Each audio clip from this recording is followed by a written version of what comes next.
Alors, Oui, vas-y. qu'est-ce que ça raconte? Étonnant. Donc, deuxième épisode sur Reinhardt. À ta demande. Bah oui, moi je suis ravie de te retrouver pour à nouveau pouvoir discuter de ce livre. Et puis on va discuter aussi de beaucoup d'autres de tes ouvrages. Oui. La dernière fois, j'avais pu exprimer toute la joie que j'ai eue à lire enfin ce roman dans ces livres nouvellement édités. Donc, C'est- nous c'est- avons parlé pendant très longtemps sans Ces, que vers- tu- sans que ces tu versions puisses- nouvellement éditées, oui. Ça peut bien, ça. Et oui, ils ont été attendus. Comme des enfants en fait. C'est ça. Sauf que là, c'est toi qui as eu la grossesse à gérer. Oui. Très Ça. longue grossesse. Ah, c'est l'enfantement masculin. C'est ça. C'est ça, le chef-d'œuvre. Ouais, un travail que j'ai fait pendant que j'avais l'occasion de le faire, l'opportunité, parce que, comme tu te souviens, c'était très très difficile et c'était un vrai tourment pour moi de ne pas arriver à me remettre à écrire Reinhardt en particulier. Puisque à l'extérieur d'une prison, t'as pas le temps, t'as jamais le temps, t'es toujours pris par mille choses. Et puis, tout d'un coup, cette opportunité, quasi miraculeuse, à laquelle je ne m'attendais pas, et qui m'a permis non seulement d'écrire Reinhardt, mais d'autres choses encore. C'est quand même assez extraordinaire. Donc j'ai pu m'y mettre, et j'ai réalisé très très vite la joie que c'était, le grand bonheur que c'était de pouvoir ne faire que ça. Ce que je considérais comme un luxe, hein, parce que je savais très bien que toi étant dehors, c'était peut-être même certainement moins drôle. Même si la prison n'est pas toujours agréable, évidemment, c'est parfois extrêmement pénible. Mais au moins, j'avais ce plaisir de pouvoir écrire et de terminer ce livre qui me pourchassait depuis longtemps, très très longtemps. Tu te souviens quand nous étions en Malaisie, je te le disais souvent, je me levais le matin, pratiquement tous les matins, en me disant mais j'avance pas, je ne terminerai pas ce livre, quoi. Je vais disparaître avant d'avoir terminé ce livre, qui a pourtant un potentiel formidable. Et là c'est fait maintenant, donc c'est quand même quelque chose d'important, parce que ça m'a travaillé pendant des décennies, quoi. Donc c'est fait. Ouais. En tout cas, nous, on est très fiers de toi, très fiers de ces œuvres et de ce que tu offres là à travers tes écrits.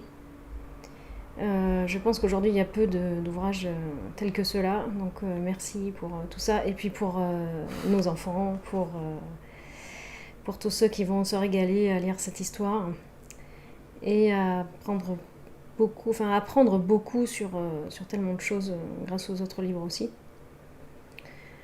On avait évoqué l'idée de regarder un petit peu la 4e couverture la dernière fois. Oui. Pour donner un petit peu plus de précision sur ce dont il s'agit, en fait, à ceux qui n'auraient pas encore pu acquérir tes livres. Oui, et qui sans doute n'ont aucune idée de ce que ça peut raconter. Voilà, c'est vrai qu'on a fait un petit peu un tour général assez On a raconté un petit peu l'histoire la dernière fois. passionné la dernière fois, oui. Je crois qu'on n'a rien raconté en fait, on n'a même pas dit de quoi ça parlait. On a parlé de Reinhardt surtout, de son caractère, Ouais. de ce qui se passerait si je l'avais rencontré Oui, c'est ça. jeune, de cette ambiguïté chez lui, cette force, cette énergie qu'il mène tout au long du livre, quoi. Il est terriblement déconcertant. C'est vrai que Reinhardt, on peut en faire des tas et des tas de vidéos.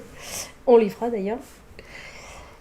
Et peut-être que je vais lire la 4e. Donc, je pense que c'est difficile de choisir une 4e de couverture pour un auteur. T'en dis quoi ? C'est très problématique parce que la première des choses, il faut peut-être donner des impressions, c'est ce que j'ai fait, j'ai donné des impressions de certains lecteurs, de certains étant particulièrement connus. Il faut les choisir, ce qui n'est pas facile, parce qu'il y a des superbes commentaires, on peut pas tout mettre. Bon. Ensuite, j'ai peut-être mis trop d'ailleurs, c'est possible. Ensuite, il faut essayer de raconter l'histoire, enfin d'intéresser le lecteur sur au moins le début de l'aventure. Mais il est évident qu'en 2 lignes, tu peux pas raconter ce qui se raconte sur 3000 pages, quoi. Enfin, j'ai 3000 pages, c'est pas tout à fait ça, parce que c'est écrit en tout petit, ça fait à peu près 3 fois 800, quoi. Non, pas tout à fait, je dis des bêtises. 2 fois 800 plus 1 fois 400 si je me trompe pas. Écrit en petit, c'est l'équivalent de 2500 pages et plus, quoi.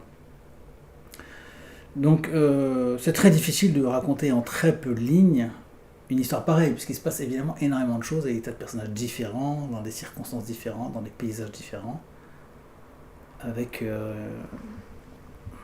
une période qui est comprise sur environ 5 ans, entre 1937 et 1942-43. Mais c'est la seule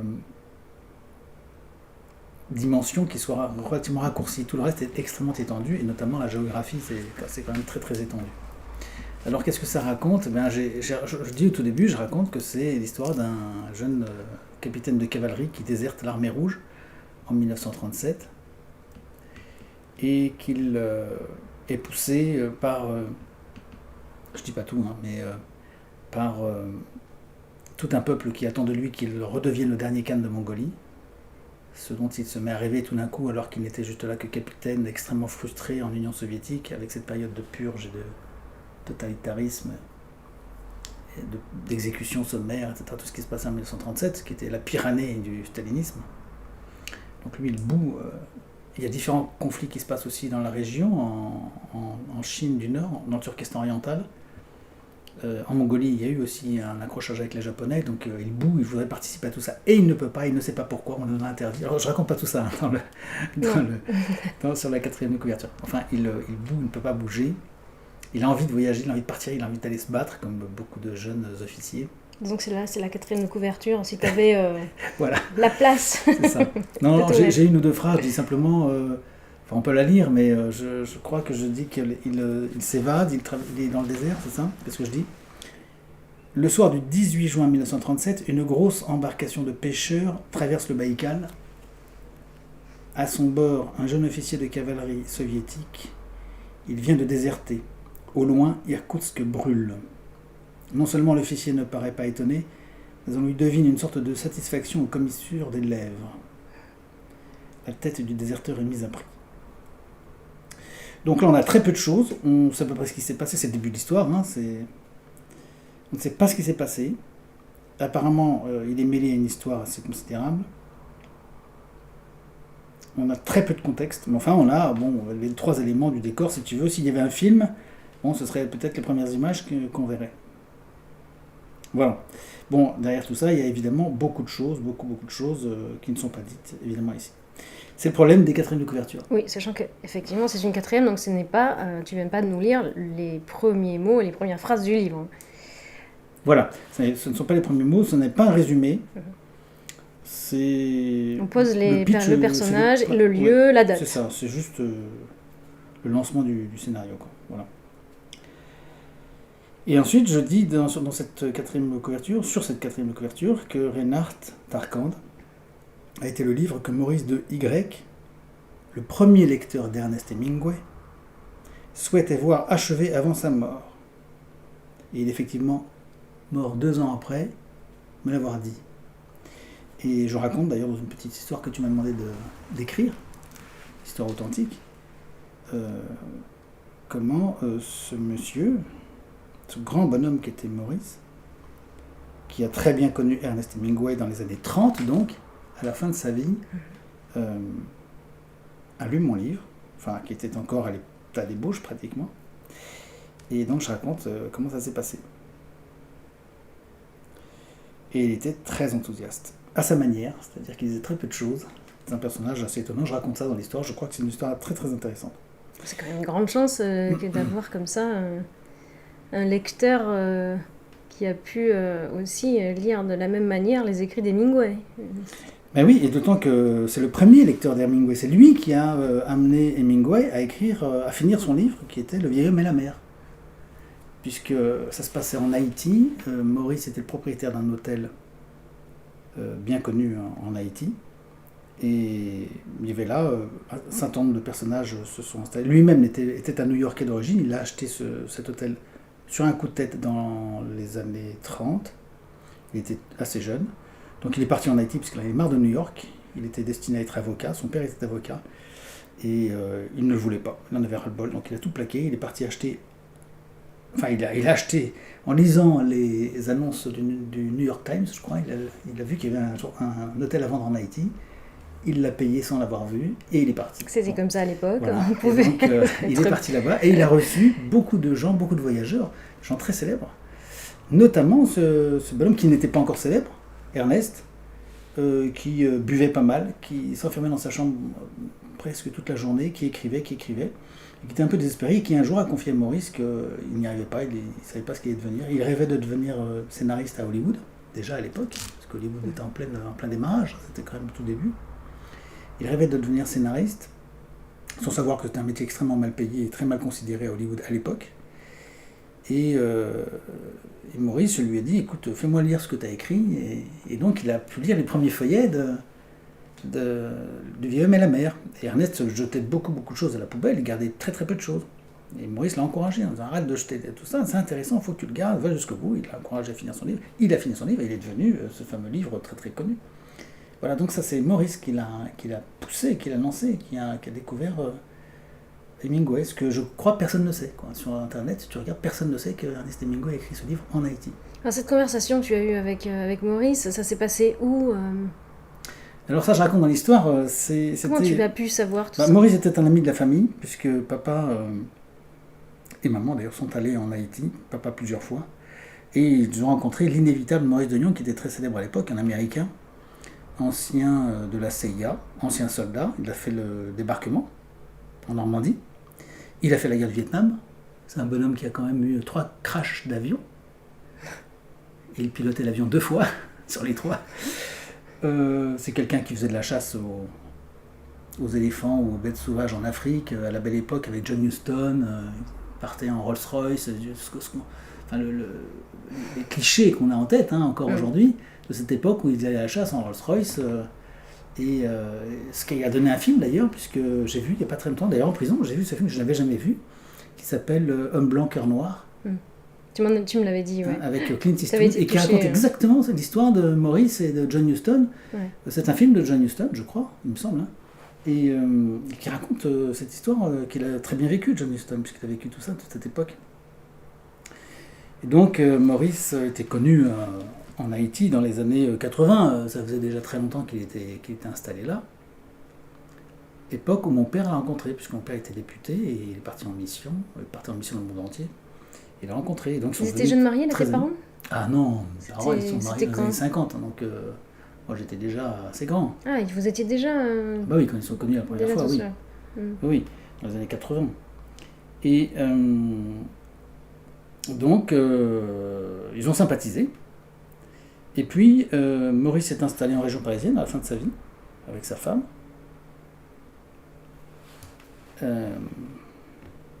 Ton père était un grand lecteur aussi, donc ils ont dû... Ah bah oui, ils ont échangé beaucoup. C'est ça. Ils ont beaucoup échangé, bien sûr. Je sais que... Bien sûr, ils avaient plusieurs points communs, et notamment la littérature. Maurice connaissait Leonard Bernstein, il connaissait plein de gens aux États-Unis. Et puis, donc, il prend sa retraite. C'est là qu'il fait savoir à sa femme qu'il était un ancien de la CIA, ce qu'elle ne savait pas. Elle le sait, il est obligé de lui dire parce qu'il va toucher sa retraite d'agent américain, donc évidemment il reçoit l'enveloppe avec c'est comme ça que ça se passe. Oui, vous apprenez ce jour-là que enfin, votre mari était un ancien agent, ou que votre femme est un ancien agent, recevant le premier courrier de la retraite avec les estampillés du service. Ça doit être sympa des fois. Voilà, donc il a bien dû lui expliquer. Elle s'en doute un petit peu, d'après ce qu'elle nous a dit. Bref, il portait toujours 2 armes sur lui d'ailleurs, c'est intéressant. Et donc on l'a invité aussi, on l'invitait en Provence, il venait. On a été assez proches quand même je dirais très proches, les 2 familles là. Il avait un enfant d'ailleurs, un garçon qu'il a eu avec elle, qui vit toujours bien sûr, qui est relativement jeune. Et puis, bon bref, un beau jour... Et donc tu avais ces feuillets que tu avais commencé... Un beau jour, il m'invite près de Paris, là où il vivait, une petite bourgade dont je me souviens très bien, célèbre petite bourgade de la région parisienne, Auvers, où se trouvent de très beaux golfs. Et il m'invite un soir, et puis je lui raconte que je revenais du Japon, alors ça m'intéressait beaucoup, on a beaucoup parlé, puis je lui raconte que j'ai commencé à écrire un livre au Japon. Et je travaillais dessus, alors il me dit, il faut que je le lise. Alors j'étais très gêné parce que tu savais la pointure. Je savais pas, je n'avais encore rien dit au sujet de son passé de lecteur.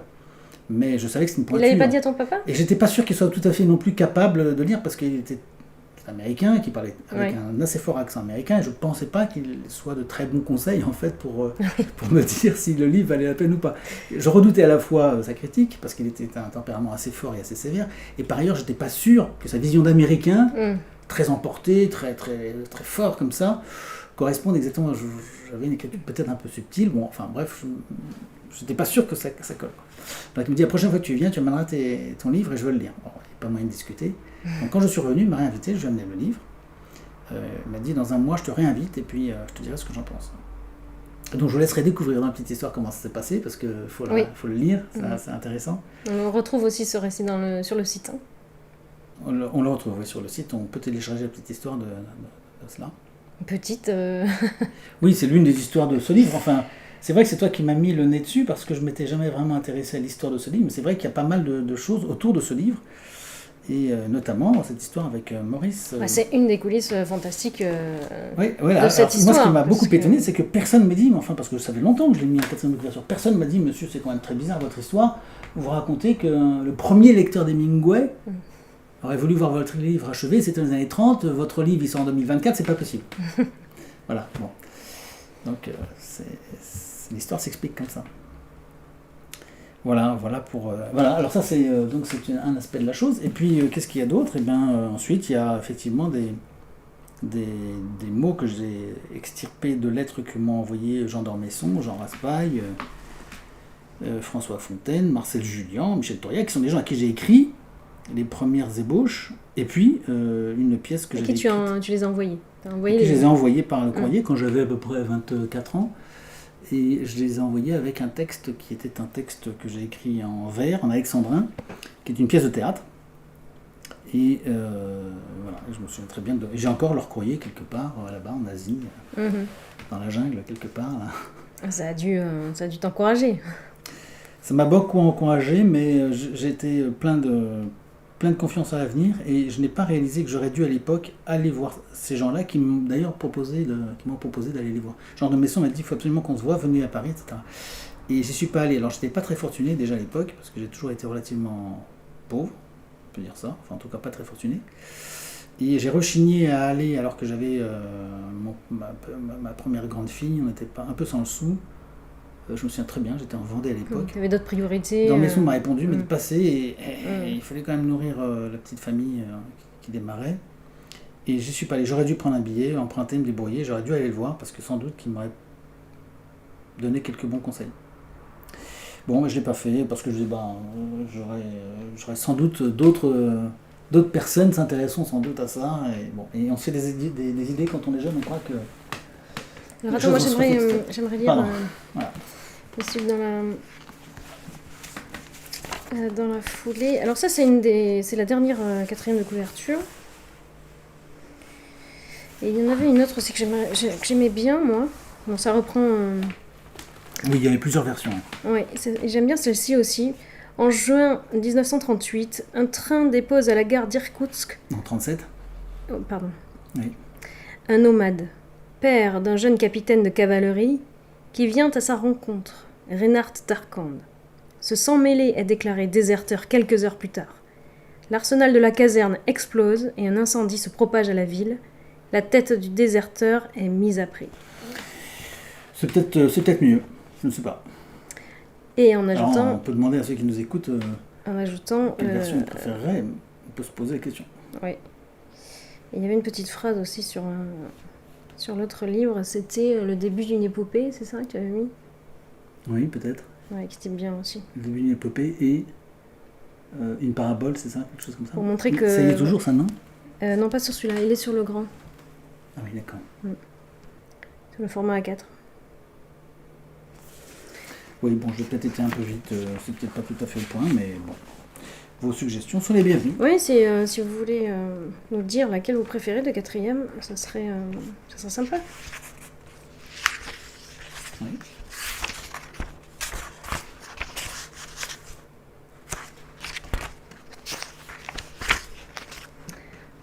Je cherche.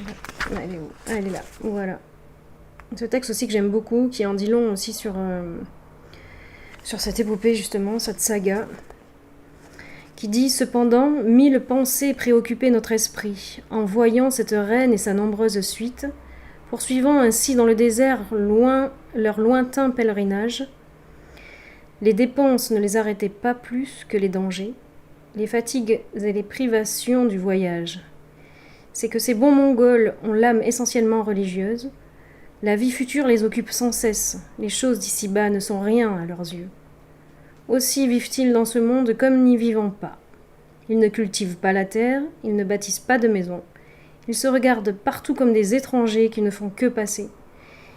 Et ce vif sentiment dont ils sont profondément pénétrés se traduit toujours par des voyages. » Oui, ça c'est l'exergue que j'ai mise et qui est extraite d'un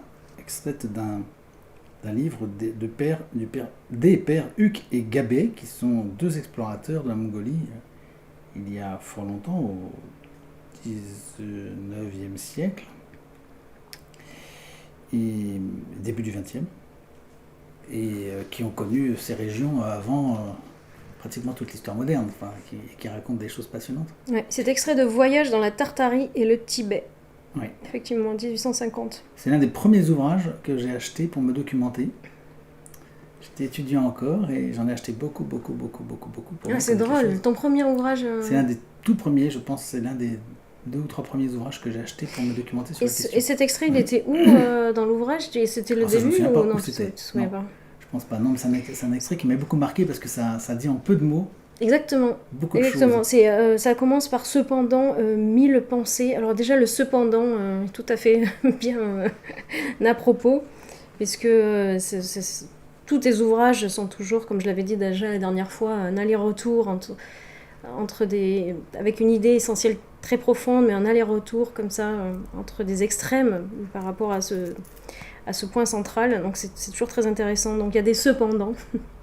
Ça j'aime beaucoup. 1000 pensées. Alors évidemment, tu es un homme des 1000 pensées. C'est pour ça que ce roman est, je pense, ne pouvait pas faire un petit roman. C'est un grand roman, effectivement. Et puis il y a effectivement cette royauté. Là on parle de reine, sa nombreuse suite. Il y a un pèlerinage, donc il y a un côté évidemment très spirituel. On parle de voyage. On parle des bons Mongols. J'aimais bien cette idée. Les bons Mongols ont l'âme essentiellement religieuse. Et... Ouais.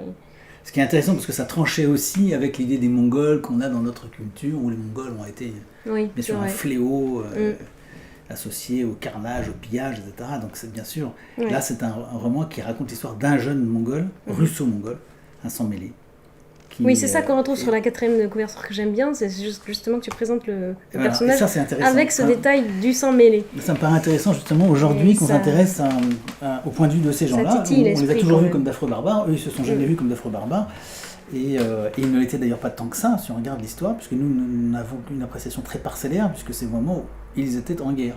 C'est comme si on demandait, je ne sais pas moi, aux Tchèques de ne témoigner des Français qu'à travers l'épopée de Bonaparte. Et certainement, ce ne serait pas très flatteur. Mm-hmm. Donc les Mongols ont été, au contraire, un peuple extrêmement, c'est ce que dit le père Huc, pacifique. Il est resté... attaché à ses usages et à ses manières ancestrales de vivre pendant des siècles, et il ne se soulève qu'une fois, très rarement, une fois qu'on l'a poussé véritablement à bout. Et donc, c'est un peu aussi l'histoire de Reinhardt. Reinhardt n'en vient aux extrémités qu'à partir du moment où il n'a plus le moyen de faire autrement. Et les Mongols sont dans ce cas. Ils se sont révoltés, c'est l'arrière-plan de l'histoire de Reinhardt, en 1918, face aux Chinois, parce que les Chinois ne cessaient pas de les humilier, de leur prendre leurs terres, de gagner tous leurs procès parce que les juges étaient chinois, ils grignotaient leur territoire, ils ont dévasté leurs forêts, ils ont coupé tous les arbres qu'ils ont pu trouver en Mongolie pratiquement, il n'en reste que très peu dans le nord-ouest, ils ont créé du désert, ils ont désertifié la Mongolie. Et donc ils saccageaient, il faut le dire, hein, je suis désolé pour les éditeurs chinois, mais les Chinois ont saccagé une bonne partie de la Mongolie, et ont commis tellement de déprédation et d'injustice qu'au bout d'un moment, les Chinois se sont révoltés. Ça a été une aventure terrible. Les Mongols se sont révoltés, pardon. Alors, c'est à l'origine de l'histoire des guerres en Transbaïkalie, avec évidemment l'arrivée aussi du communisme qui a clos l'affaire d'une manière terrible et sanglante. Donc, c'est la lutte des rouges et des blancs, mais que ces Mongols ont traversé avec leur âme, j'allais dire, médiévale, en tout cas... d'hommes d'un lointain passé. Quoi. Oui, puis j'ai utilisé ce terme comme ce vif sentiment. Alors il dit ils se regardent partout comme des étrangers qui ne font que passer. Et ce vif sentiment, ce vif sentiment, Dieu sait qu'on en retrouve dans l'histoire, dont ils sont profondément pénétrés, se traduit toujours par des voyages. Et voilà pourquoi, en fait, on traverse autant de pays et de contrées, de paysages fantastiques dans Reinhardt.